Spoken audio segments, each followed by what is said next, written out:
सूरत से एक वीडियो सामने आया है। रोड शो नरेंद्र मोदी का, नारे केजरीवाल केजरीवाल के। यह वीडियो दिखा रहा है कि आगे गुजरात चुनाव में होने क्या वाला है। दूसरी खबर है कि गुजरात में चुनाव होने वाले हैं, लेकिन एक और राज्य में चुनावों का नतीजा आ गया है और वहां पर बहुत बड़ा बदलाव दिखाई दिया है। और उस बदलाव का संदेश गुजरात तक भी पहुंच पाएगा क्या, पूरी बात डिस्कस करेंगे। तीसरी खबर क्या है? तीसरी खबर है एक फिल्म के बारे में, एक व्यक्ति के बारे में जो बता रहा था कि मैंने ये फिल्म बनाकर एक ऐसा महान काम किया कि दुनिया में कोई फिल्म निर्देशक नहीं कर सकता है, और उसकी पोल खुल गई है। नमस्कार, मेरा नाम है धारण, यह है मेरा खास कार्यक्रम जहां मैं आपको दिन की 3 सबसे बड़ी खबरें बताता हूं। यह वीडियो देखिए।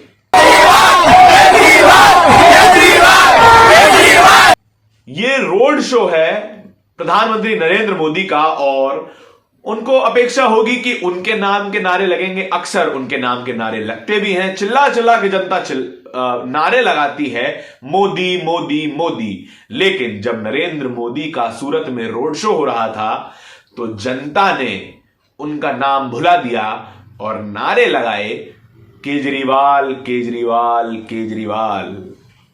यह बहुत बड़ा संदेश देता है कि कम से कम सूरत में यह सूरत हाल है कि नरेंद्र मोदी के सामने जनता केजरीवाल केजरीवाल के नारे लगा रही है। ये कार्यकर्ता भी हो सकते हैं, एक पार्टी के कार्यकर्ता भी हो सकते हैं, लेकिन कार्यकर्ता भी जनता का हिस्सा होते हैं और कार्यकर्ता एक पार्टी से दूसरी पार्टी में बदलते भी रहते हैं।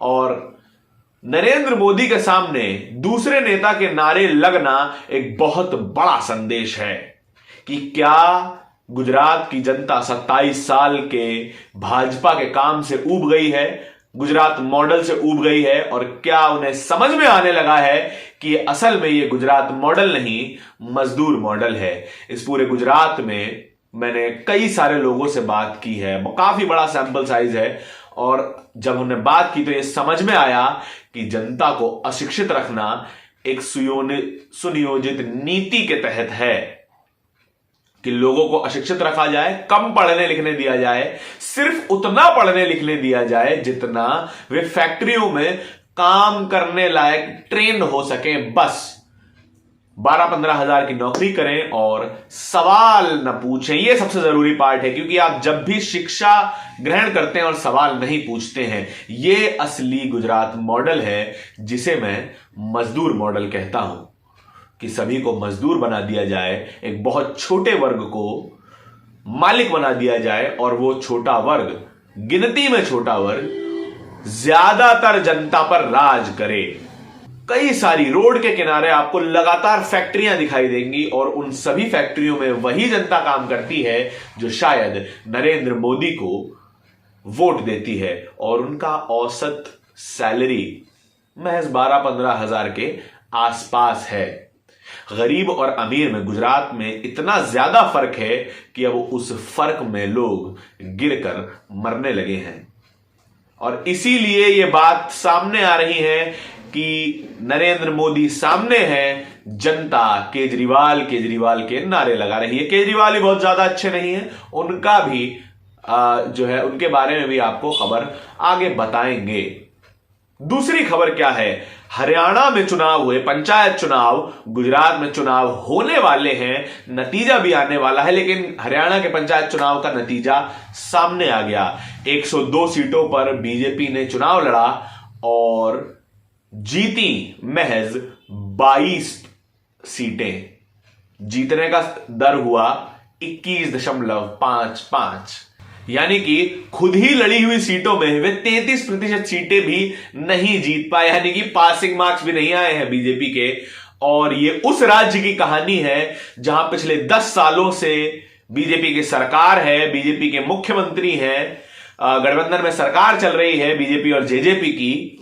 और उस स्थिति में जब बीजेपी के पास महज 102 में से 22 पंचायत की सीटें आई हैं, तो उस राज्य में एंटी इनकम्बेंसी की स्थिति क्या होगी आप समझ सकते हैं। और सरकार को महज 10 साल हुए हैं, गुजरात में 28वां साल चल रहा है गुजरात में बीजेपी की सरकार का। तो सोचिए कितनी बड़ी एंटी इनकम्बेंसी होगी। अभी तक जो सरकार बचाए रखने में 27 सालों में सरकार बचाए रखने में जो बीजेपी कामयाब हुई है वो इसलिए क्योंकि उनकी शुरुआत एक बड़े नंबर से हुई थी, 127 सीटों से, और आज घटते घटते लगातार 4 इलेक्शंस के बाद घटते घटते बीजेपी की सीट महज 99 रह गई हैं। महज 99 सीटें, 8 सीटें ही अधिक हैं बहुमत से। तो कितनी कमजोर स्थिति है इस वक्त बीजेपी के पास। और उसके विपरीत मुख्य विपक्षी पार्टी गुजरात में कांग्रेस है और उसकी पिछले 4 चुनाव से लगातार सीटें बढ़ी हैं। अभी वे 77 के आंकड़े पे खड़े हैं और 77 के आंकड़े से ज्यादा दूर नहीं है बहुमत का आंकड़ा, जो कि 91 सीटें हैं। बीजेपी समर्थक यहां पर बीजेपी के नेता लगातार दावे करते हैं कि इस बार बीजेपी की 120 सीट से ज्यादा आने वाली है। लेकिन जिस राज्य में 10 साल से सरकार है, हरियाणा में, वहां वे अपने पंचायत प्रतिनिधि भी नहीं जिता पा रहे। तो जिस राज्य में 27 साल से सरकार है वहां विधायक कैसे जिता पाएंगे, ये बड़ा सवाल है। और इसमें एक और फैक्टर है कि बीजेपी सांसद की पत्नी मेंबर ऑफ पार्लियामेंट की पत्नी भी चुनाव नहीं जीत पाई है पंचायत का। तो सोचिए कितनी बड़ी गहराई है बीजेपी और जनता के बीच में, कितना बड़ा एंटी इनकम्बेंसी फोर्स है जो कि बता रहा है बीजेपी की राह आसान नहीं है। तीसरी खबर क्या है, एक फिल्म आपने कुछ दिनों पहले देखी होगी, द कश्मीर फाइल्स। उसके निर्देशक विवेक अग्निहोत्री ने अपनी फिल्म के बारे में ऐसा प्रचार किया कि मानो उस फिल्म से महान फिल्म आज तक नहीं बनी है। अपनी फिल्म का कंपैरिजन शैंडलर्स लिस्ट से किया, जो कि जर्मनी में यहूदियों के ऊपर हुए अत्याचार के बारे में बनी थी। जब उनसे बार बार सवाल पूछा जाता था तो वो कहते थे, भैया आप शैंडलर्स लिस्ट पे सवाल क्यों नहीं उठाते। आज उनको जवाब मिल गया है। IFFI एक संस्थान है जो कि दुनिया भर की तमाम फिल्मों को अवार्ड्स देती है, अलग अलग क्षेत्र में, निर्देशन के क्षेत्र में, म्यूजिक के क्षेत्र में, एक्टर्स को, कहानी को, स्क्रीन प्ले राइटर्स को, इन सबको अवार्ड्स देती है।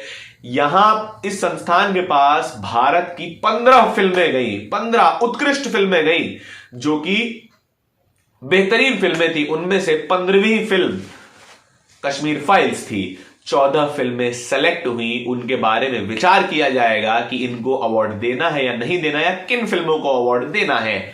लेकिन कश्मीर फाइल्स जब उस ज्यूरी ने देखी तो समझ में आया कि यह एक प्रोपेगेंडा वल्गर फिल्म है। प्रोपेगेंडा यानी कि वो अपने तरीके से फैक्ट्स को, तथ्यों को तोड़ मरोड़ कर सामने रखती है और जनता के बीच में एक ऐसी धारणा पर पैदा करती है कि जो सच्चाई से दूर हो। ऐसा मैं नहीं कह रहा हूं, IFFI के अध्यक्ष, मौजूदा अध्यक्ष कह रहे हैं। तो सोचिए, विवेक अग्निहोत्री अपनी फिल्म की मार्केटिंग जिस नाम पे कर रहे थे कि एक बड़ी महान फिल्म है, वो कितना सच है, ये मैं आपसे जानना चाहता हूं। और क्या आपके विचार है इन तीनों ही खबरों के बारे में। नरेंद्र मोदी के सामने खड़े होकर लोग केजरीवाल का नाम पुकार रहे हैं और नरेंद्र मोदी हाथ हिला रहे हैं। और दूसरी खबर की, क्या बीजेपी इतने बुरे मार्जिन से हरियाणा में हारने के बावजूद भी क्या 27 साल से जहां सरकार चल रही है वहां अपनी सरकार बचा पाएगी, जबकि बीजेपी की विधानसभा में स्थिति बहुत ही नाजुक है।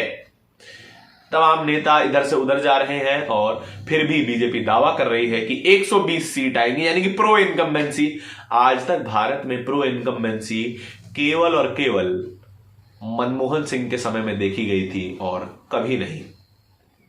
और तीसरी खबर, कश्मीर फाइल्स की असली हकीकत सामने आ गई है। वो एक प्रोपेगेंडा फिल्म है, ये मैं नहीं कहता, अंतरराष्ट्रीय लोग कहते हैं जो फिल्मों के बारे में बहुत ज्यादा जानकारी रखते हैं। आपकी प्रतिक्रिया बहुत ज्यादा जरूरी है। धन्यवाद। नेशनल दस्तक की आपसे गुजारिश है कि अगर इसको बचाना चाहते हैं तो नेशनल दस्तक को सब्सक्राइब करने के लिए रेड कलर के सब्सक्राइब बटन को दबाएं, फिर बेल आइकन की घंटी दबाएं। नेशनल दस्तक को बचाने के लिए बहुत जरूरी है कि हर खबर को शेयर करें, लाइक करें, कमेंट जरूर करें।